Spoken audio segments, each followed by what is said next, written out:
وقت گزرتا گیا، اس کی ایمانداری اور محنت نے لوگوں کا دل جیتنا شروع کر دیا۔ گاہک واپس آنے لگے، چھوٹے چھوٹے منافع سے وہ اپنی ماں کے لیے دوائی لے جاتا، بہن کے لیے کتابیں خریدتا۔ یہ اس کی پہلی کامیابی تھی۔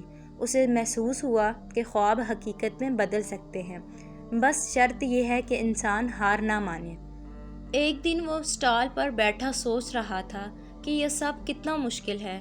تب ایک بزرگ آئے اور بولے، بیٹا میں تجھ میں ایک آگ دیکھ رہا ہوں۔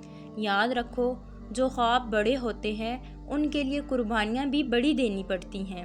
بس چلتے رہو، رکنا نہیں۔ یہ الفاظ اس کے لیے جیسے آسمان سے اترے ہوئے پیغام تھے۔